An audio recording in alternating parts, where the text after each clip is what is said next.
Queens around because the lyrics is ill. You know my sticky D in here. Niggas get on the spit and say fucking yeah. But you're your girl this smooth. Do the joint in the club, in the car, the groove. The movement is on. Now band and mommy, the Victoria song.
Okay, chat.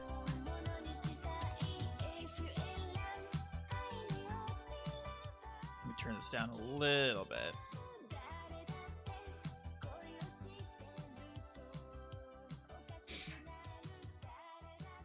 All right. We do not have a whole lot of time here. Only a couple of minutes, really. But, yeah, so this is going to be a short stream. Just popping in to, I guess, do a fun little react here. I don't normally think I would have time to be able to do stuff like this, but just happened to be able to have time off right now to be able to jump on and see what we have here. One thing I do have, this is going to be a little bit more fun, I hope, is I did create a bingo card for this. So let me show you what I have. Let me go ahead and resize here a little bit so you can see what we got going. Okay, so I made a 3x3, and I think this probably, considering this is only going to be like 20 minutes, I think this is probably more than enough possible, you know, announcement content that could come out of this mini direct, I guess we could call it, from Nintendo today. So let's just like quickly run through like all that's on here. So I mean, I guess really the big things I think are almost like guaranteed wins is that I think there's almost guaranteed going to be something about Hollow Knight's Silk Song today.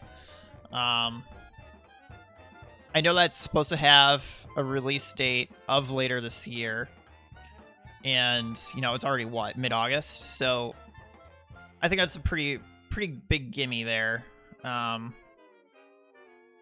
Scott Pilgrim possible announcement.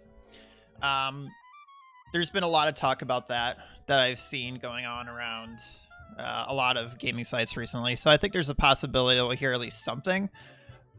Absolutely nothing of substance, I wouldn't think.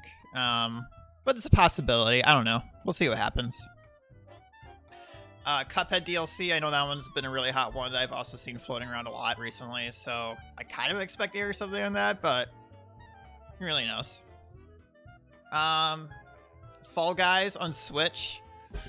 I think that one's a little bit more out there. Because, I mean, let's just face it, like, can we really expect a large... I mean, I guess we could have an online VR of some variety. I mean, we do have Fortnite, so, you know what, maybe that could happen, but it also feels a little too soon, right? I mean, Fall Guys really just kind of came out of the gate in the past month or 6 weeks or something, so could be up there, who knows? Axiom Verge 2, I feel like that one's probably a pretty big gimme. Largely because I know that there was... they were at one of the previous indie showcase streams that Nintendo had, I think in late 2019, for a 2020 release date. And I don't think we've had anything else come out of development for Axiom Verge 2 since, so I think that's probably going to be pretty likely here. And if you haven't played Axiom Verge, I would actually really recommend that. And also Hollow Knight. I mean, both of those games I think are really good. Axiom Verge, in particular, I feel is probably a... Well, I mean, they're both Metroidvanias, let's face it. But Axiom Verge especially kind of, I think, nails that aesthetic of, you know, kind of the more space sci-fi aesthetic. Hang on, I gotta double check and make sure we're not missing it yet. Nope, we're still good. Don't worry, as soon as the stream comes on, we'll pop over. Should be any minute now, but... Oh god, YouTube chat is going nuts too over that. Let me just hide that. It's gonna really distract me while I talk about this. Splunky, so a lot of talk about possible Switch Splunky port, especially with Splunky 2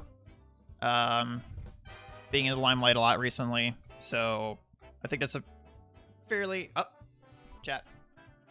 Hang on. We moving.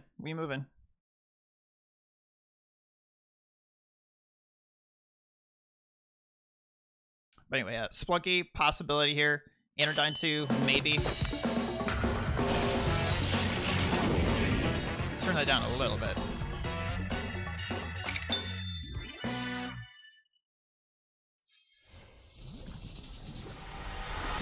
Supergiant.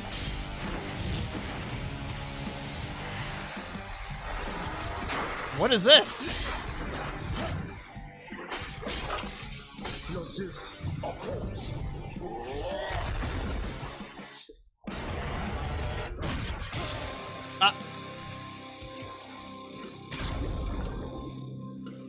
A roguelike, probably.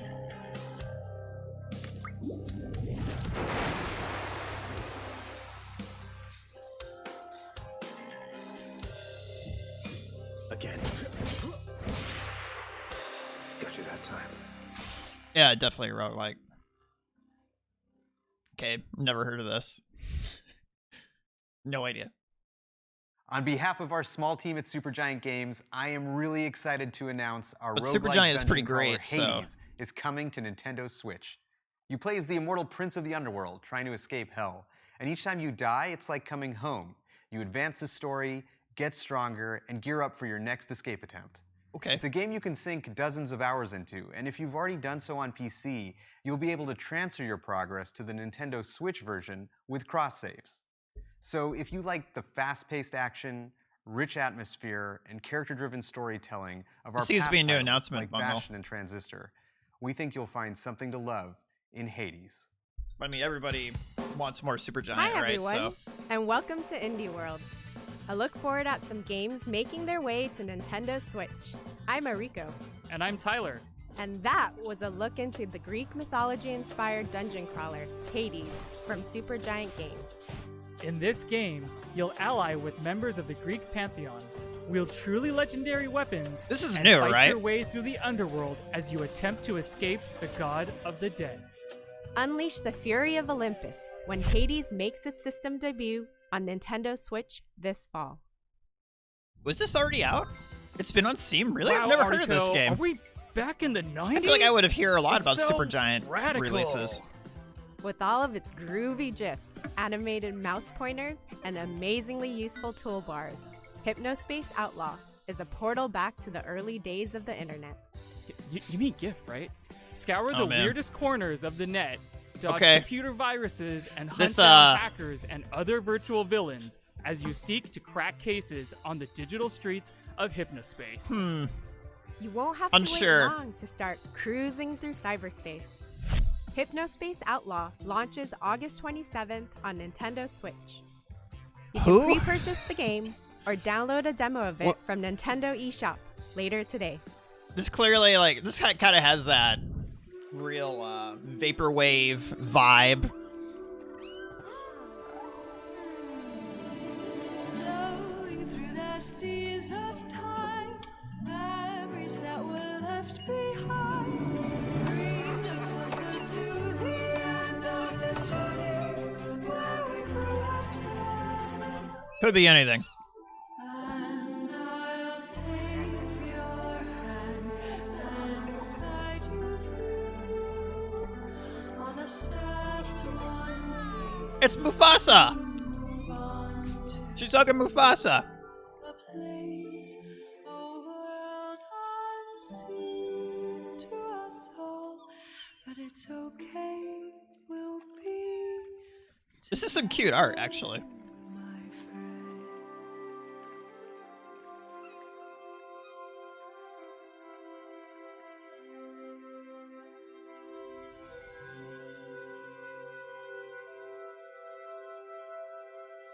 Spirit Fair.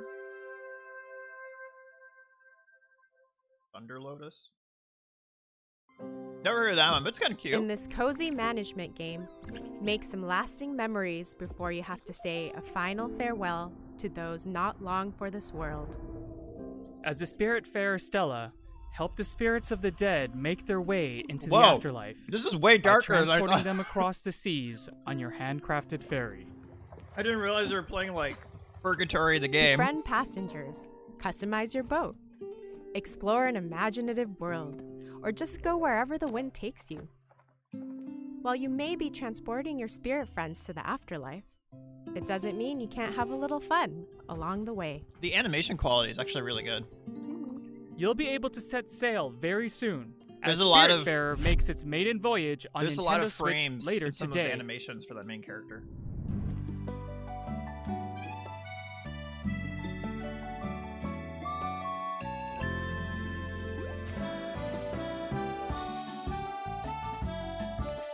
Something.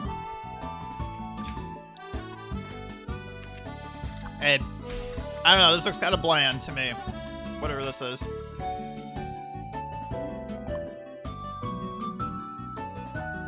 Resident Sleeper. Resident Sleeper in chat on this one.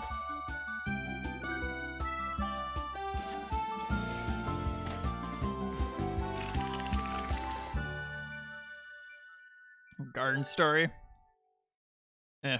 If it's not Sports Story, Hi, I don't I'm want to hear Pete about Graham, it. the developer for Garden Story. One of my goals for Garden Story is to inspire community Which, by the way, stewardship and showcase the importance of Sports coming Story together did to just help get one delayed, another when times unfortunately, get so- tough. I hope players enjoy the world that I've created and perhaps learn to call it a home away from home. Hi, I'm Jenny from Rose City Games. We're proud to be working with Picogram to bring this game to life and super excited to announce Garden Story will be coming to Nintendo Switch, which means you'll be able to hang with fruity friends both at home and on the go. I know, The for time real. is right. Mega Pepe There's Hands community moment. to save I agree, in the Bungo. wholesome action-adventure game, Sports Garden Story delay is sad. I While love Golf newly Story. appointed Guardian Concord may only be a grape fresh off the vine, it's up to them to help rebuild their community and stave off the dangerous rot. Cultivate friendships, gather precious resources, and restore buildings to help unite the Grove, so everyone can enjoy the fruits of their labor together. Garden Story will bloom on Nintendo Switch next year. Okay. You've crash-landed on an alien world, and the only way to go is down. Surrounded by water on all sides, Oh, Subnautica. dive into the Okay. depths of Subnautica's vast oceans to collect resources, craft underwater structures, and uncover just what happens This is kind to of this a watery world. late port. I If mean, you really want Subnautica's to been delve on deep, Steam for what, build like? your own submarine and discover game is the like exotic 4 years flora old and or something? fauna I that think call 4? this planet home. I think this came out in Just 2016. watch out for some of the more aggressive animals that may not take kindly to your expeditions. And for explorers seeking a frozen adventure, the sequel, Subnautica Below Zero, will have divers trying to survive the frigid temperatures Oh, of planet also the sequel. 4546b. Subnautica and Subnautica Below Zero will both launch on Nintendo Switch next year. Ugh, that late too?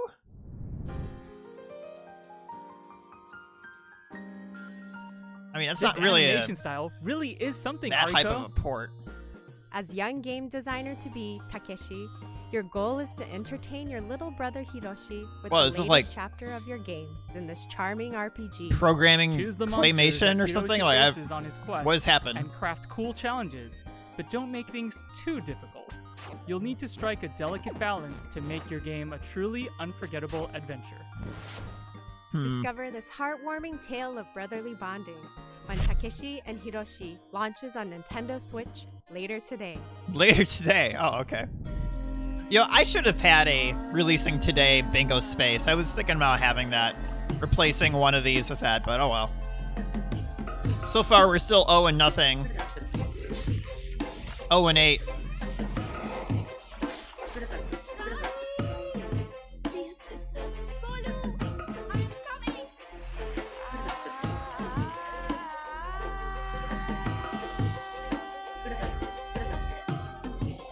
This is like really giving me Prince of Persia vibes.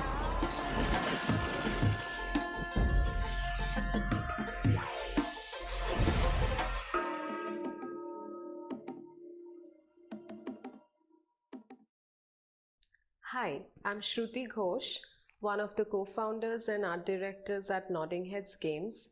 I'm here to talk to you about our very first title, Raji, an Ancient Epic. Okay. Raji is an action-adventure game set in ancient India that dives deep into the rich tapestry of Indian culture, taking inspiration from Hindu and Balinese mythology. All of us here at the studio have grown up hearing such wonderful Hindu tales of epic proportions, surrounded by architectural marvels Sure. and the vast diversity India has to offer. Why not, We right? hope you'll enjoy playing Raji as much as we have loved and enjoyed making it. Defend the world against the forces of the mighty demon lord in Raji, an ancient epic. In this intense Okay. action adventure, Oh my god, mastering what is divine going like weapons 20 frames a such as second the there? fearsome Sharanga bow and the 3-pronged Trishula is vital to your survival. With a striking art based on ancient Pahari paintings and the medieval architecture of Rajasthan, this is an adventure unlike any you've seen before. This is actually a pretty decent Polish looking your game. weapons and get ready to battle. The art when style is Raji, actually really nice. an ancient epic, releases later today as a timed Oh. console exclusive Later on Nintendo today. Switch. Well, that one came out of nowhere. From decorating the rooms to attracting new customers to managing your guests, there's barely a dull moment in quaint management adventure, Bear and Breakfast. Bear and Breakfast. Okay. As fresh-faced innkeeper Hank, it's your job to turn this dilapidated shack into a thriving B&B. Yeah, pass. Customize each room to your heart's content. I don't need Increase to your be- establishment's I don't need a reputation, B&B game. And watch as customers What was flood that, in to Bear and stay at your Breakfast? little slice Breakfast of and Bear? paradise. What's the other? Did we mention Hank's a bear? Bed and Bears? Just be careful about what dwells deep Bear and within beds? the forest as your business expands. You never know what Gotcha secrets are gasm? hiding I mean, out like- there in the wilderness. Be among the first to book your reservation Yeah, I don't when know. Bear and Breakfast launches on Nintendo Switch I as think a I'm good. timed console exclusive next year. Lace up your walking boots, Ariko. We're going on a hike. Explore the peaceful mountain landscapes of Whoa. Hawk Peak Provincial Park in a short hike. A game all about going at your own pace. Why does this look like it's Whether you 360p? stick to the marked trails or video. go wandering through the back country, there's plenty to discover It's as so you fuzzy. take in the world around you. Is that intentional? You could even find some treasure hidden off the beaten path. Make sure to say hi to the other hikers. It making doesn't their way seem like around the just park an too. art style thing because They're bound like to lend you a helping hand. it looks like there's You can artifacting even go for a jaunt around on the water, should the mood some of strike these you. edges. You'll be able Not to just hit like the regular trail jaggies, very but actual soon, like as a artifacting. short hike launches later today on Nintendo Switch as a Okay. timed console exclusive. Damn, I really should have put launching today.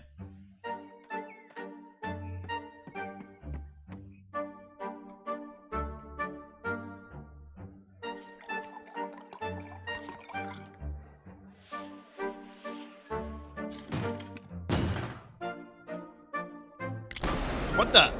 Jesus! Jesus! What is happening?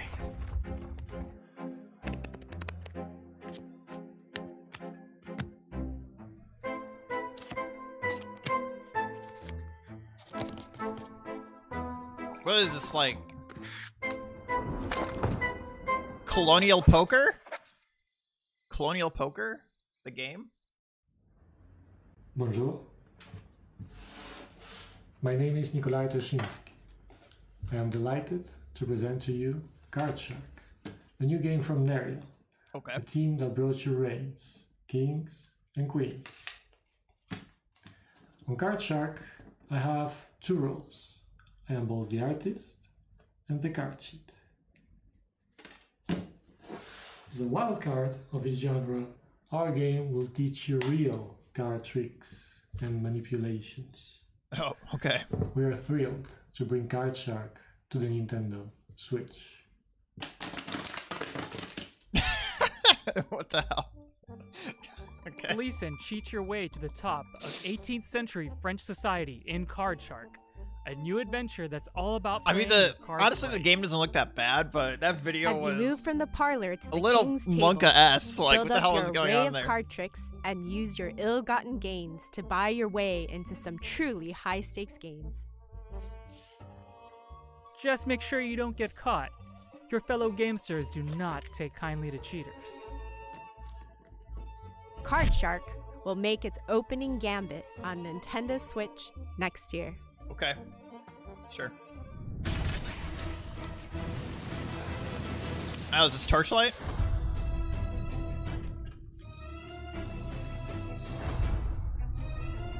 It looks like Torchlight.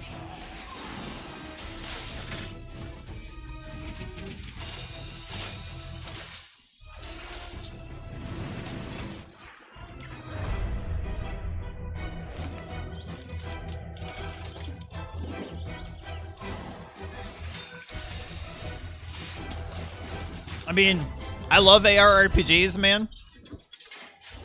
It's Torchlight.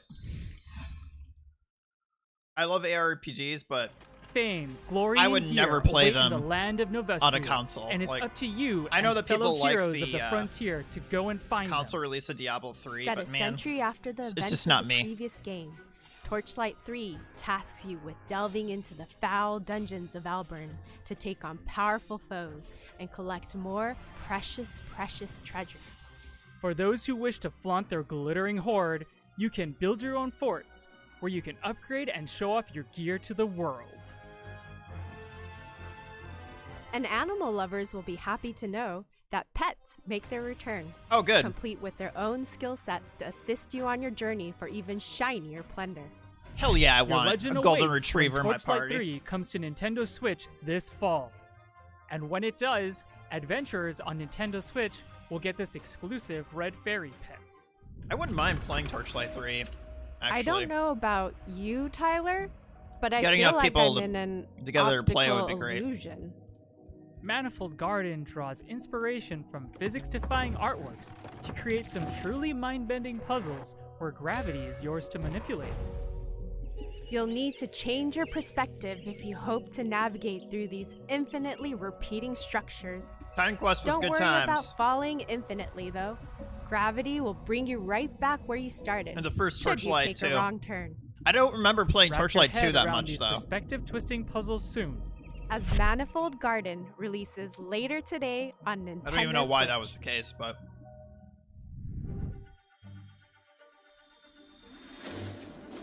Oh. Oh. I thought this was like Ori or something. It looks kind of like Ori.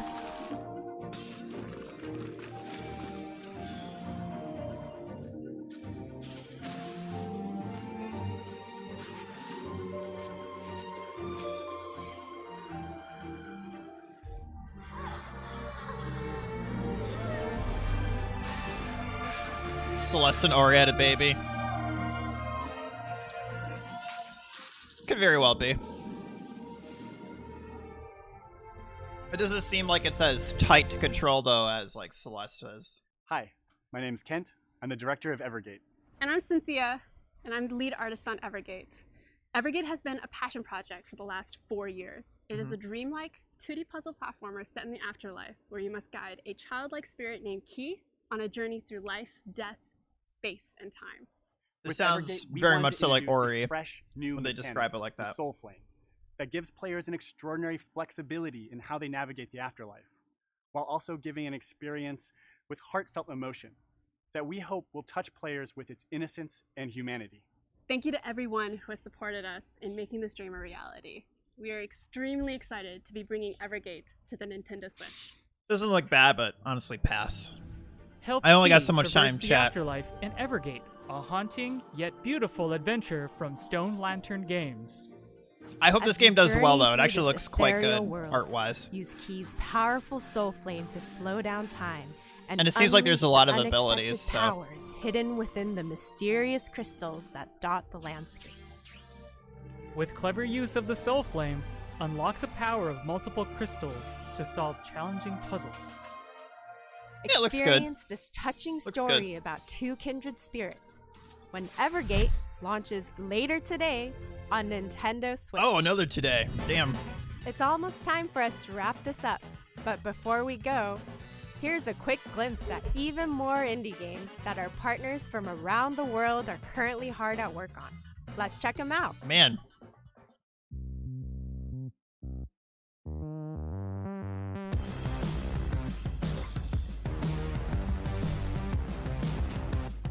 Of course.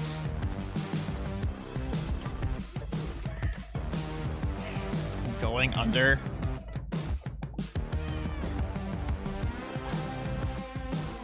Dear God, your eyes are blue. Oh, I remember Red Lantern. I remember that from, I think last year's Indie Fest. That game actually looked pretty okay. I would consider playing that game.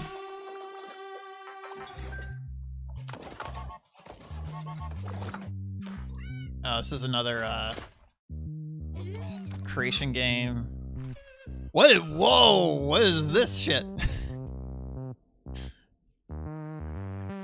Some, it's like Rick and Morty shit going on here. Fall Guys, too short notice. Yeah, I could definitely see that being the case.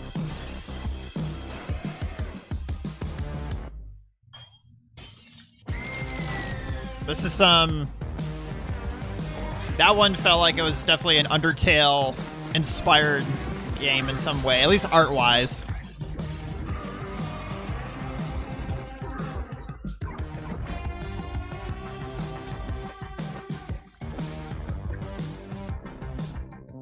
Yeah.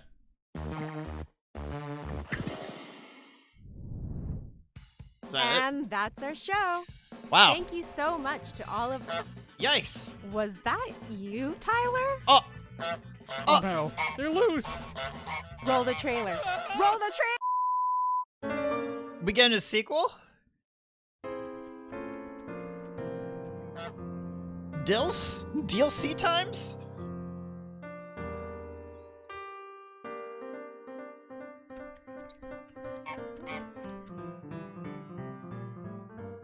Oh, is it 2-player?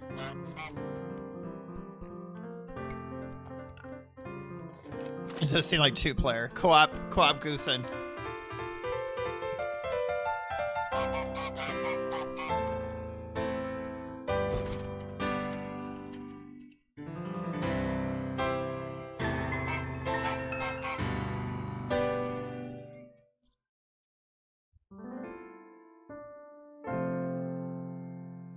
Free 2-player update. Oh, physical edition. Yes, make him suffer. Is Make it him over? suffer. Whew. As always, it was a pleasure. By the way, we're hosting an indie sale over on Nintendo eShop on Nintendo Switch right now, including discounts on some of the games we showed in this presentation. Make sure to check it out later today.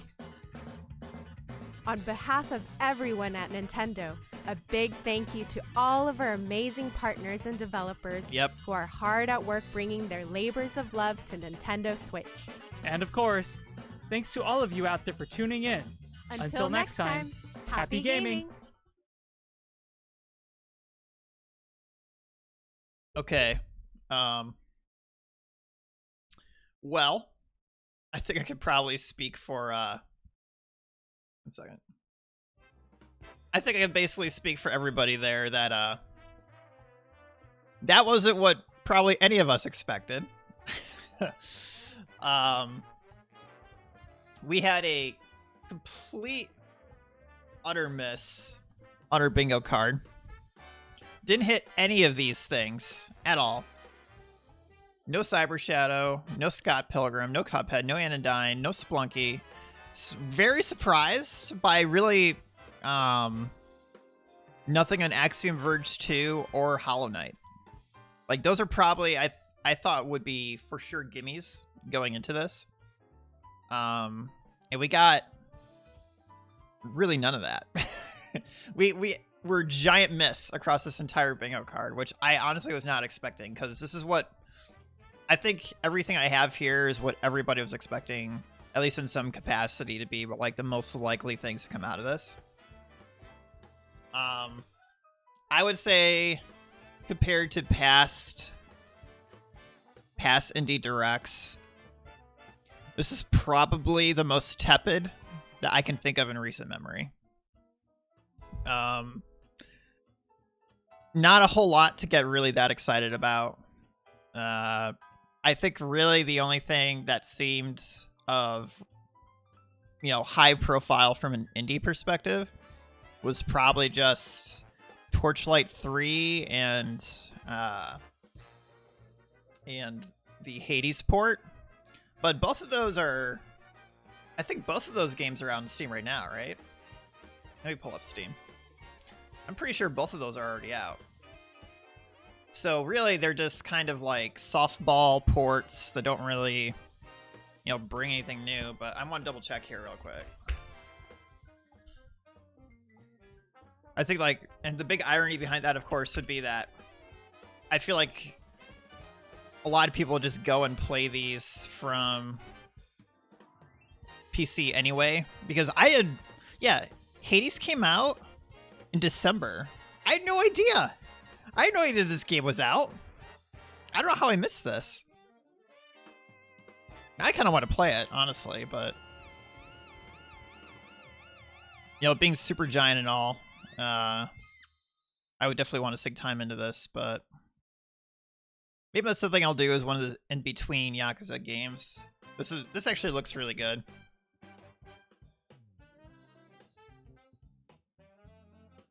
This is kind of like if Bastion was taken to a more Diablo-esque extreme.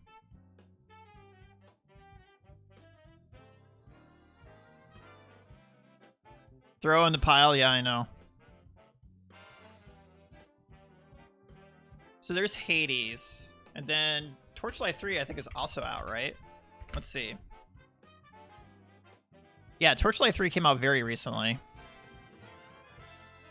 But this has mixed reviews on Steam. I wonder why this...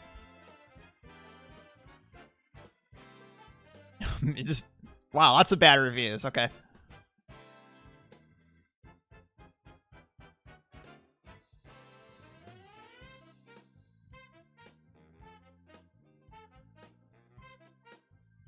Looks like character progression isn't very good in this one. This seems to be the TLDR.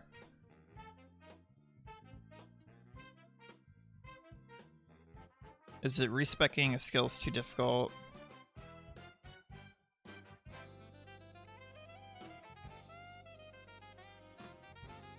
Absurd difficulty curve, okay.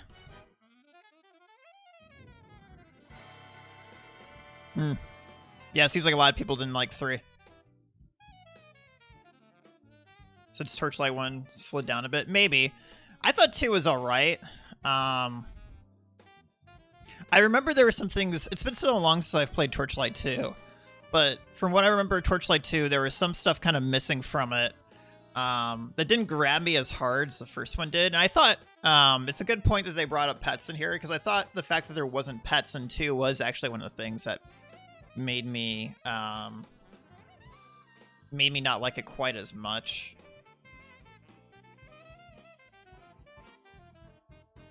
That's kind of a shame, though, that the third one isn't as good. Sounds like everything in 3 is just way too spongy, takes way too long to level. So, like, weird champ, difficulty curve, I guess. Poorly optimized. There's that too. Very slow. Yeah, okay. Yeah. So definitely too spongy. Okay. Did some devs leave? Yeah. I had thought so too, but I don't remember what that was over, if they went to like make their own studio or not. Guess we'll have to Google that real quick. What's the name of the studio behind Torchlight again? It is...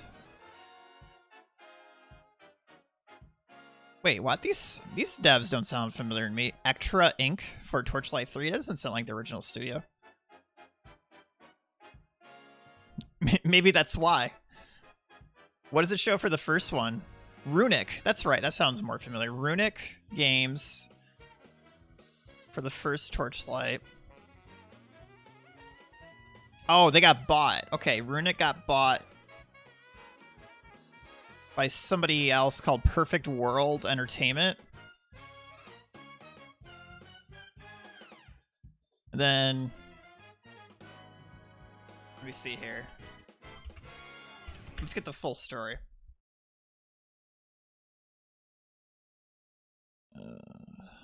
Defunct as of 2017 for Runic Games. What happened to Runic Games?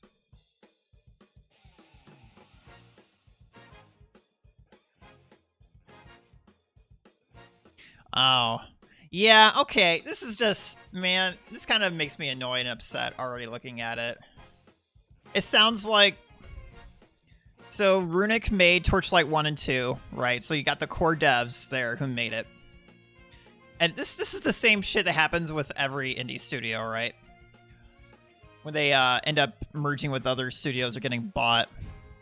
So they made Torchlight 1 in 2009, and then Torchlight 2 in 2012. Actually, let me change my category just real quick. Forgot I should do that.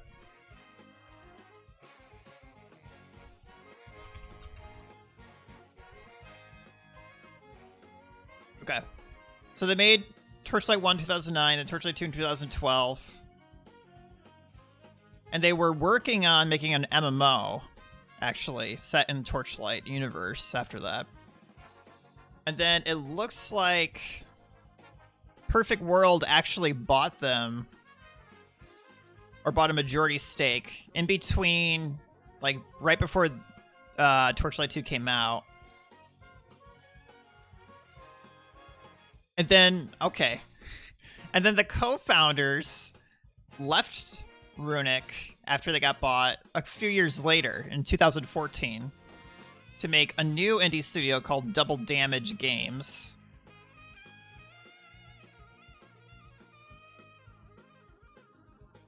Wow, this gets complicated.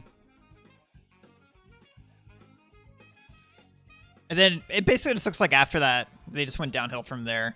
Because then the studio that bought them, Perfect World, basically shuttered Runic Games formally in 2017.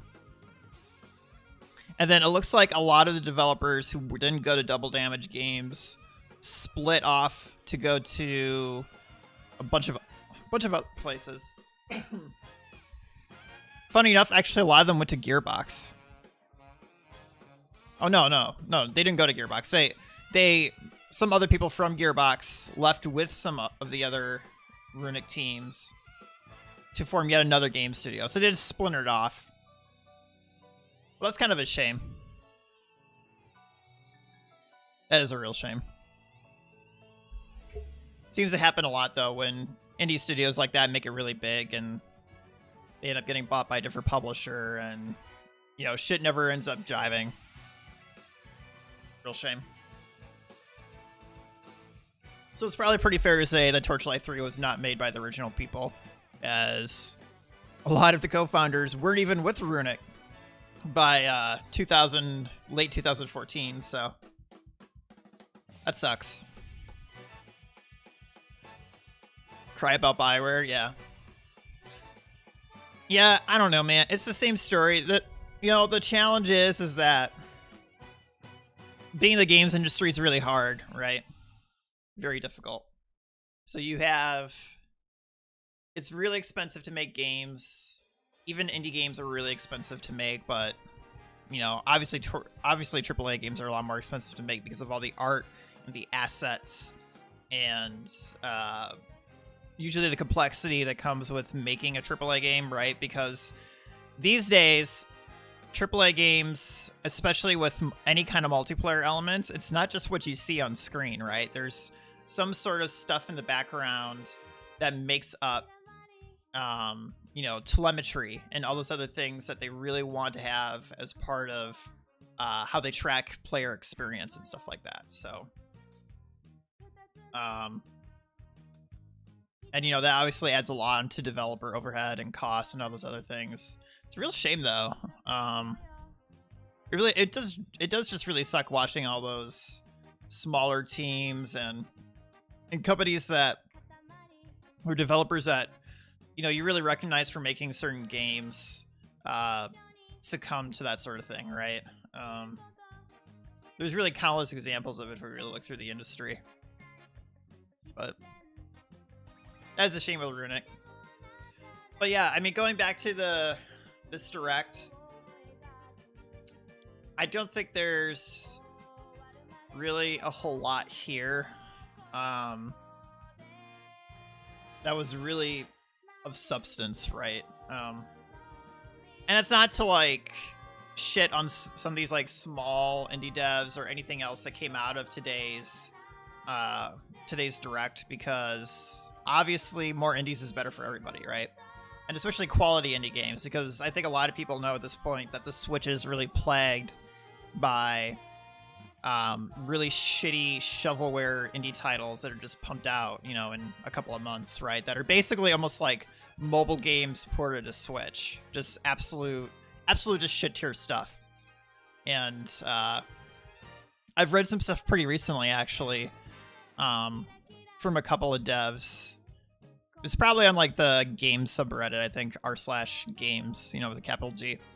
I've read some stuff that basically was like, if you're an indie dev and you're trying to release a game on the eShop, it is like almost impossible to get visibility or sales without doing a steep price cut to your games. And that's because the way that Nintendo basically does it is that there's no real visibility to beyond, like, you know, the initial release for like new games that are coming out on their, like, you know, new games page, or their sales page, right, where, like, you know, games that are on sale, of course, will then rise up for like the most purchased or hottest games or whatever. Beyond those methods, it's almost impossible to get exposure. And Nintendo search is pretty awful. Nintendo doesn't do enough to promote indie games. So even though they have stuff like this, it's kind of like it's too little still, right? You know, this showcase is only 20 minutes, and I kind of think that in itself is almost reflective of that, of their, I don't know if I should say lack of trying, but of the fact that they just need to do more, right?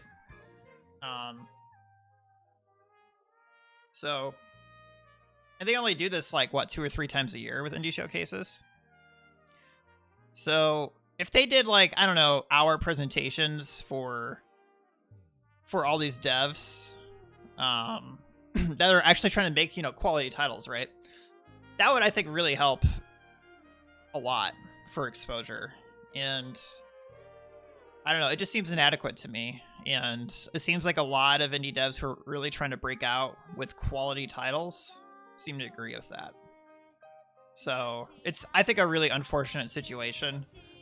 And it's demonstrably worse on the eShop than it is on really pretty much any other marketplace. Like, even if we include Steam, right? And Steam is a pretty low bar for getting a game published on Steam, right? Because yes, there's certainly tons of really shitty Unity shovelware for like $1 on Steam, but there's a lot of different ways to categorize titles and sort things and try to find games on Steam. And even though Steam is, you know, not great in that way, they're still better than the eShop. Shop is a nightmare. Yeah. eShop kind of sucks. It really does. It's very hard to find anything on the eShop worthwhile without knowing what you're looking for ahead of time. And that's the thing. Like, discovery on the eShop is just awful. And,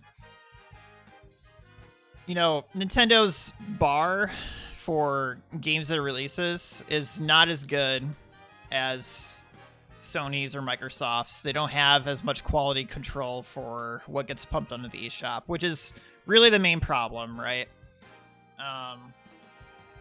If they did better about that, I think you would see, I think indie sales would overall improve, and you know, developers would find it more worthwhile to put more, or indie developers find it more worthwhile to put their ports on the Switch.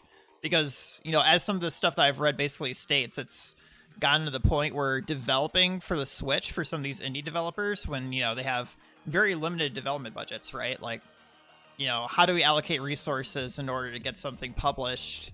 Or, you know, how do we allocate our time, basically, right? Like, what's the most appropriate way, most appropriate platforms for us to be spending our time on? And the Switch is, like, starting to fall from grace in that way with a lot of developers, indie developers, just because it's like, if they try to spend the time to port to Switch and the game doesn't sell or pick up, then you basically wasted a bunch of time for nothing. And that is definitely the case with several developers out there who've reported that they've made Switch ports for the games and their sales are just like abysmally low. And so, you know, the only exposure methods really can cut into their bottom line. And, you know, the only choice they really have is to do stuff like the insanely steep discounts and all that stuff. So it's really unfortunate. You know, it's no surprise to anybody that Nintendo is kind of in that state right now. Nintendo really doesn't understand their marketplaces that they have. And that was really pretty true on the Wii U and the Wii too, right? Although that was also pretty different because their quality level was much higher in terms of like the bar that they set for that stuff. At least from the eShop. When you're looking at stuff like shovelware, of course, there's a lot of Wii shovelware, Wii U shovelware that was via disc directly. So, I mean, I guess one could argue that Nintendo's standard of quality has just kind of dropped in general for games that are released. But, I don't know. Yeah, it's kind of a sad state of affairs, I think, but oh well. I think a lot of people probably end up just playing a lot of first-party titles on Switch anyway.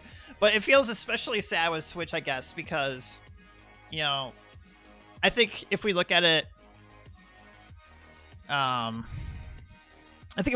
of empirically, the Switch is just a better system than the Wii or the Wii U. I think across the board, right? Like, everybody loves the Switch, basically. I mean, older gamers like the Switch.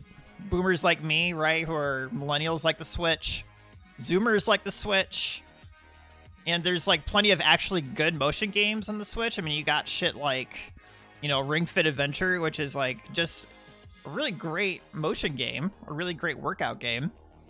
I'm probably actually going to play it later today, so it's a good time. And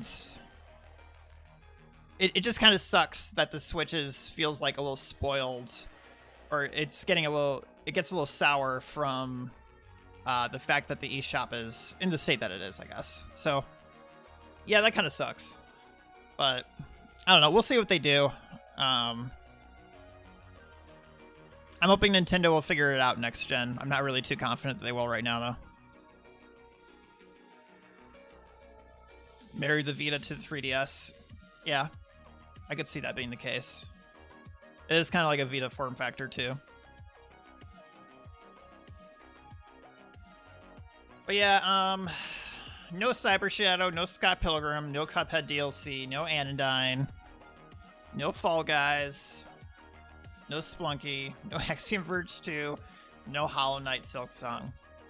Those last two really kind of get me, because I know that Silksong is definitely supposed to release. No, and we have no date on that. Same with Axiom Verge 2. Definitely supposed to release this year, and no date on that. Did you ever finish Hollow Knight, Bungle? Because I did. And I actually did a lot of the extra stuff in the game, too. I mean, the game is just so enjoyable to play. I think it's probably one of my favorite Metroidvanias in recent years. Oh. Weird champ on that one. That's no good.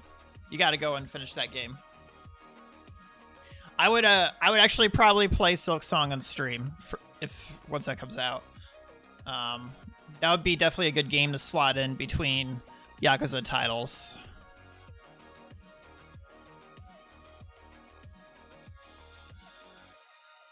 I don't think I would 100% it this time, but because I think I did just about 100% Hollow Knight, because when I was playing it, I got the true ending, which I know is a shit ton of work in that game. It's been a while since I've done it. I mean, I played it like over 2 years ago at this point, so. But, great game. Was really hoping to see more in that today. I'm just honestly a little disappointed I didn't. But yeah, I mean, that's what we got, I guess, from the showcase today.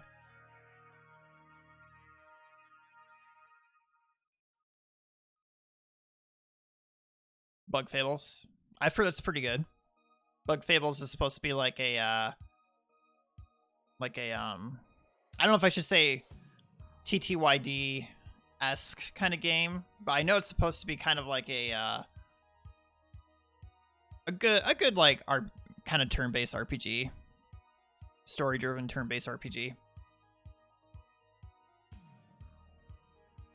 Yeah, I've heard people say it rips off TTYD. I honestly haven't seen a whole lot about it. I saw like one trailer, and I don't know really a whole lot else about Bug Fables.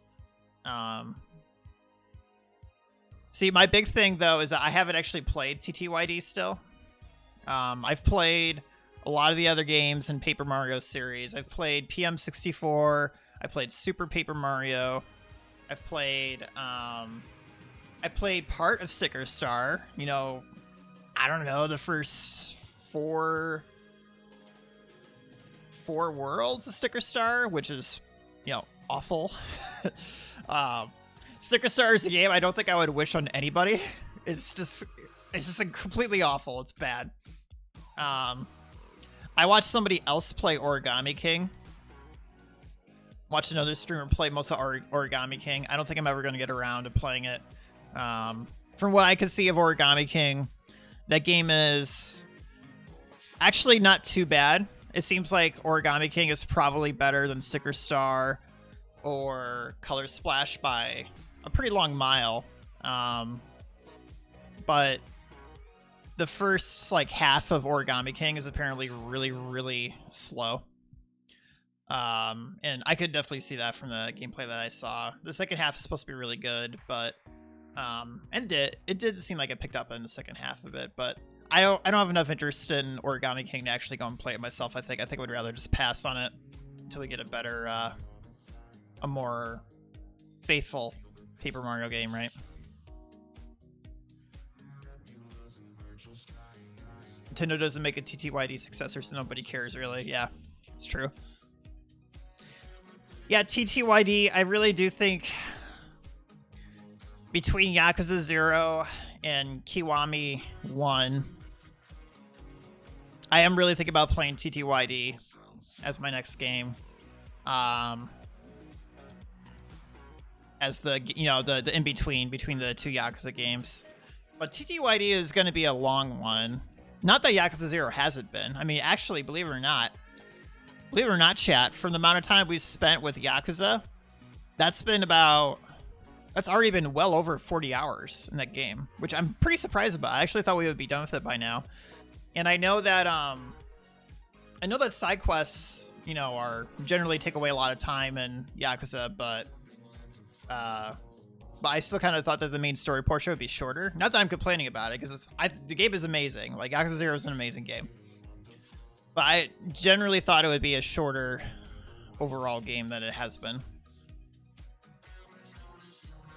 So I actually don't really know how much left I have in Yakuza 0. I want to guess maybe another 10 or 20 hours. So probably another, like, I'm guessing 4 to 6 streams out of it. Seems about right. Yeah. So TTYD, I guess I'll give that a shot after. I'm going to have to think about how I want to do it. I would really prefer to play it in, you know, basically its full glory, right? To the best way I possibly can. There are some good mods for Dolphin out there that add there's a fan HD texture pack for Dolphin. There's some widescreen enhancements through Dolphin for it. And the game played through Dolphin looks really, really good. Like, really good. Graphics wise, like, you know, it looks like what would be like an HD port of TTYD on, let's say, Switch, right? I think everybody wants a TTYD port on Switch, without a doubt. Which, I mean, let's just be real, that's not going to happen. I don't think that's going to happen whatsoever. I really don't think it's going to happen. But yeah, I mean, that's the dream, right? Everyone wants that. And yeah, so I mean, I would consider playing it. And I think it's pretty likely. I mean, actually, several people have wanted me to play that as my next game in between 0 and Kiwami 1. And I think I'll probably do it. But in order for me to do it, I got to do it semi-legit if I'm going to stream it. So even if I'm going to play it emulated on Dolphin, I'm going to get a copy of the game, and I'm going to have to probably try to rip my own ISO. Reggie Free Space is the best space, J-Bob. I mean, like, Reggie is free, isn't he? No one is more free than Reggie. So yeah, I think I'll try to rip it. What's really crazy though, chat, is how expensive that game is now. Like, let me show you real quick. This stuff has gone a little out of control. Let me see here.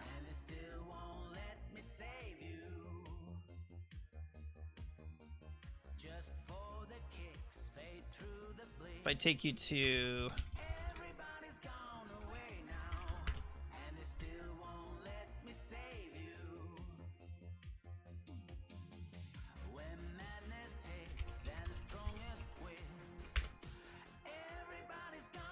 Alright. Yeah, let's look at this shit real quick. So, we look at 1,000 Year Door on eBay. Buying a legit copy is around $100 to $120 for a full legit copy of 1,000 Year Door.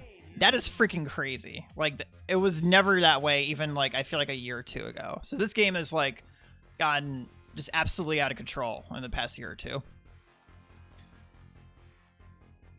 And this one's no case copy between 70 to 95. Like, what is going on here? So yes, the game is really expensive now. However, I'm probably gonna buy it. I'll probably buy a full legit copy. Somebody's got to do it, right? Even Player's Choice label box copies are around $100. That is actually quite something, because usually when it comes to like games collection, the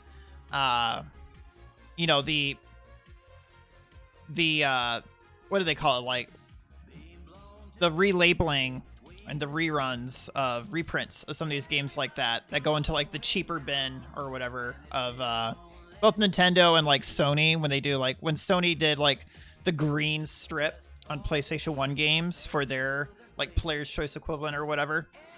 All those runs of even some really popular old games like Final Fantasy VII, you're usually taking off like $20 to $30 off of the price for a green label version of Final Fantasy VII.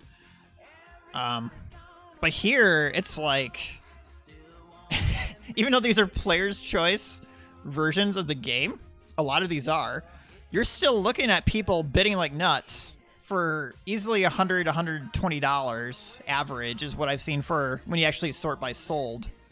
What a lot of these copies end up being.